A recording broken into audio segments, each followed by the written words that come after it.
খুন? কে খুন হলো? আবার যায় কাশে চলে আসছে। মানিক বন্দ্যোপাধ্যায় কড়া যুক্তিবাদী ছিলেন এবং ভুট্টো আবার শুরু করি। মানিক বন্দ্যোপাধ্যায় না, বন্দ্যোপাধ্যায়।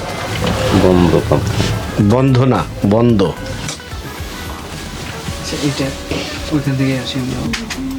প্রথম দিকটা উঠানে আছড়ে পড়ে হাত পা ছুট দামিনী আওয়াজ করতে লাগলো সেই রকম। সে বছর কার্তিক মাসের মাঝামাঝি 3 থেকে সে বছর এটা তো হাই পিচে যাচ্ছে কেন? নরমালি দুজন আলোচনা করতেছে। তবে আমার নামও অলাই চক্রবর্তী নয়, এ আমি বলে রাখলুম।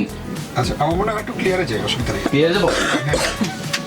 টোনটা ঠিক রাখেন, শুধু ক্লিয়ার। মুহূর্তে সে পাড়ার লোককে বলতে লাগলো, এই 50 টাকা রিওয়ার্ড ঘোষণা করেছি।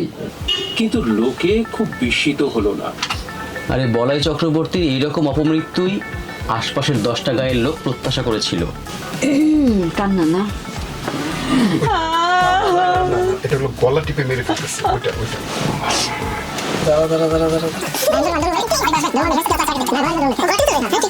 গলা টিপা ধরুন। রাজু আরেকবার যাচ্ছে। আমি আমারটা হ্যাঁ হ্যাঁ, এমন ভয়াবহ থেকে। সেম দিকটা আবার যাবো। মেয়েটার জীবনে খাপছাড়া কিছু লুকোনো ছিল। শুভ্রার মতো মেয়েকে কে বা কারা যে কেন গলা টিপে মেরে রেখে যাবে ভেবে উঠতে না পেরে গা শুদ্ধ লোক যেন অপ্রস্তুত হয়ে রইল।